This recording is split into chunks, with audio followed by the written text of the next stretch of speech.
Eu estava assistindo vídeos na internet, através de alguns influencers, tudo, e um dos que eu estava acompanhando, ele convidou o Marcos Saravalli, falando sobre ações, ensinando a investir, quando foi em dezembro que ele iniciou o projeto Small Caps Exponenciais. Eu já entrei na primeira turma. Uma pergunta que a gente sempre recebe, você deve receber também, é assim, acho que claramente, depois se me corrija se estiver errado, você está posicionado por uma continuar tendência de valorização, né? Só que aí uma pergunta eu recebo quase todo dia, eu falo assim, pô, mas até recentemente a gente está vendo uma empresa de varejo, de tecnologia, apresentar uma queda, de certa forma, expressiva um pouco, não seria um deal rating ali, enfim, não é uma bolha, só dar uma desinflada, né? E aí vem aquela pergunta, pô, quando que vai dar uma bela realizada, né, na Bolsa Americana? Pergunta bem simples de fazer, né? E segundo, se vocês estariam preparados. E terceiro, se vale a pena tentar ficar preparado, porque você pode ir se preparando, mas nunca acontecer, porque desde 2009 todo mundo falou que vai realizar, nunca realizou. Só teve coronavírus, foi um risco ali no gráfico, mas teoricamente a gente está subindo desde 2009, né, a Bolsa Americana. Então, pô, será que vai ter, não vai ter? Será que vale a pena estar preparado para esse momento, né, de uma realização? A forma como a gente olha tem que separar muito, porque o S&P, que era um índice bastante diverso alguns anos atrás, uma década atrás, hoje ele acabou migrando para um índice bastante concentrado, ou desproporcionalmente concentrado no setor de tecnologia e seguido aí pelo setor financeiro, que, por exemplo, são setores que eu olho tecnologia industrial, mas não olho o que a gente chama de IT, né, de Information Technology. Esses setores, de fato, até pelo advento aí da Covid, eles andaram muito rápido. Obviamente, as maiores hoje geram muito caixa, então existe um debate aqui até que elas sofreriam menos aí num ajuste, principalmente pela curva de juros. Perfeito. Mas então, o que vai acabar acontecendo aqui é uma rotação que vem acontecendo esse ano, é uma rotação muito grande entre setores dentro do índice.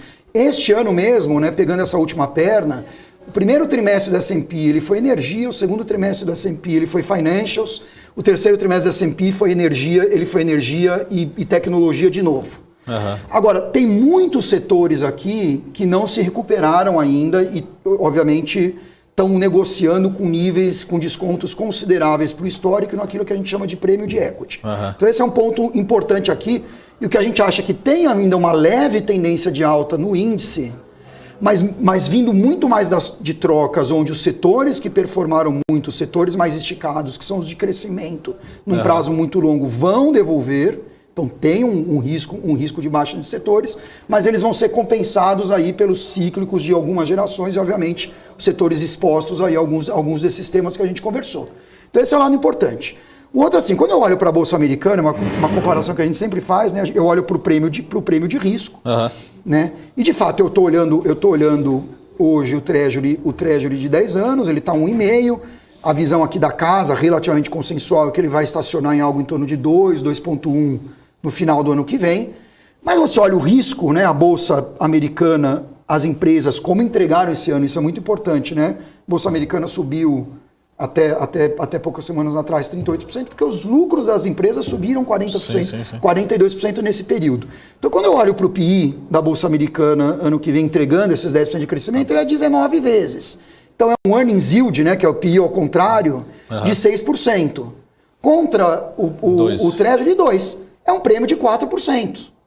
Né? Este prêmio está acima do histórico dos últimos 20 anos de 2,5%, 2,7%. Então tem um argumento para dizer aqui que o combinado ainda tem espaço. Sim. E o americano, diferente do brasileiro, não tem a opção de migrar para renda fixa, porque a gente olha também bons corporativos, a renda fixa, os high yields, os investment grades não tem prêmio, eles não estão com prêmio, são prêmios de 30 bips, 80 bips, então não tem prêmio das alternativas. Então a gente acredita, né, e também mais um componente que a gente olha muito é fluxo, né, para a Bolsa hoje, porque você teve uma valorização relevante dos imóveis, isso gerou equity para o americano, né, então você olha, a estrutura americana está num nível de, né, o nível de alavancagem, o indivíduo, né, a família, um nível baixo de alavancagem, ganhou muito valor aí com a valorização dos imóveis, então tem um equity aí para se financiar. Sim. As empresas também se ajustaram aí no pós-Covid, então você ainda tem muito fluxo para vir para a Bolsa. Hoje você está atingindo 40% de toda a Bolsa Americana já é fluxo de indivíduos, tá? Não mais de fundos mútuos, de hedge funds, etc., é o maior da história, e é um processo que tende a continuar porque não tem prêmio. Então, nesse contexto todo, para resumir aqui, falei demais, a gente vê que tem um espaço aí, a depender da variante, para a Bolsa Americana valorizar de 5% a 10% no máximo, por conta dessa entrega aí de crescimento de 10% de earnings, mas com uma grande troca entre setores. Então tem setores aí que vão sofrer bastante, na nossa opinião, à medida que você vai na direção aí do 2,1 na curva de juros. Né? E um cenário inflacionário também. Legal. E quando você falou assim, pô, a gente aloca em mercados desenvolvidos, né? E a gente, olhando até para assim, as economias, elas mandam meio em bloco, mas não tem como elas serem exatamente iguais, né? Você está vendo alguma oportunidade fora dos Estados Unidos para o ano que vem, para 2022, particularmente Estados Unidos, Europa, Japão, caminhando bem? A gente já esteve mais posicionado em Europa, né? A gente tem um pouco mais de preocupação aqui com viés de stagflation na Europa, ou seja, mais inflação e menos crescimento do que os Estados Unidos. Sim. E lá eles são campeões de fazer isso. Isso, né? Então a gente tomou uma decisão, a gente estava aguardando aí uma recuperação, uma captura, né, na volta aí do mercado europeu na direção do que foi o americano versus o pré-Covid, mas os sinais aqui de crescimento e os sinais de inflação começaram a nos deixar um pouco mais preocupados. Então, obviamente, a gente tem uma empresa europeia no portfólio, que é a Linde, que é uma empresa química de hidrogênio também, gases químicos que a gente fala, está apostando muito em hidrogênio azul, que é de captura de carbono. Mas os drivers delas são mais globais, são mais da economia global do que os drivers europeus, né? Então a gente hoje não está vendo com clareza aí o direcional de Europa, né? E o Japão a gente não olha, né? A Ásia e a China a gente olha indiretamente, né? Muita empresa que a gente olha tem vínculo aí para a direção do mercado chinês, também nos preocupa. A gente tomou uma posição de cobre no começo do ano e acabamos apanhando nela. E quando apanhamos, olhamos com profundidade aí o mercado de housing chinês, e que foi um grande motor da economia chinesa aí na última década, ou 15 anos. E a gente tem grandes preocupações de que esse motor acabou, e preocupações aí de como a China, do ponto de vista regulatório, do ponto de vista político, vai reagir aí a um primeiro cenário em quase 40 anos, crescendo ao invés de 3, 4, 5% acima do que o mundo está crescendo, vai crescer 1,5%, 2%. Né? Então a gente tem evitado aí exposições mais diretas nas empresas americanas que a gente acompanha, quem tem exposições aí indiretas aos mercados asiáticos, particularmente China. Né? Tá. Eu ia perguntar, a China você não tem nada, assim, nem comprado nem vendido? Não. Só para terminar aqui, a gente já também eu sempre falo bate-papo bom, passa muito rápido, né? Mas só para a gente falar um pouquinho aqui de risco, né? A gente está gravando aqui em dezembro, fechamento de 2021, mas qual que é o principal risco para 2022? Né? O que você vê e fala assim, pô, isso aqui pode me tirar o sono, pode mudar a posição, enfim, a gente precisa acompanhar de perto.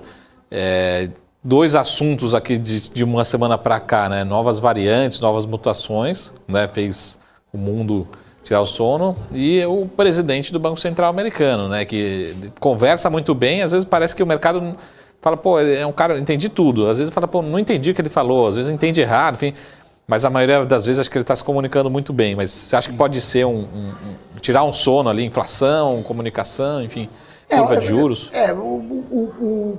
A variante e como ela vai se desenvolver é o imponderável, né? Então a gente debate cenários aqui, tenta, né, por exemplo, reduzimos bem uma posição que a gente tinha montado para reopening, que era a General Electric, porque ela tem um business de aviação que é quase metade do negócio dela, e 70% desse negócio de aviação é manutenção de motor, dos motores que estão nos Boeings, né? Airbus, e avião no chão, né? Manutenção de motor é horas horas voadas, avião no chão, né? Então era um processo de recuperação e a gente, vamos esperar, vamos ver. Se é um processo que vai levar 4, 5 meses, é uma empresa que está em desalavancagem, ela está usando muito a geração de caixa dela para uma reestruturação de capital, decidimos ficar bem mais conservadores aí. Então, assim, esse é o imponderável que a gente vai desenhando aqui, se acaba tendo que olhar mais para seguros, etc. A inflação é um pouco mais monitorável, mas é o grande risco, né? Ou seja, você entrar de fato a gente fala muito, se a inflação num patamar aí acima da meta do Fed de 2,2, permanecer por muito tempo e até em patamares acima, e isso entrar no behavior da população, né? E obviamente ao mesmo tempo essas pressões aí da volta do emprego não forem compensadas com produtividade, então uma inflação mais persistente, ela muda bem o cenário aqui, e a gente pode começar a estar falando aí de um steepening da curva de juros. Isso tem implicações importantes para o mercado, mas ainda é muito cedo para olhar, mas de fato a gente debate aqui em que momento, quais são as informações que a gente precisa, e a gente tem sempre lá em discussão o portfólio que eu teria, os ajustes que eu faria no portfólio, se a gente perceber que está indo nessa direção. Mas o grande risco para 2022 aí é a persistência inflacionária.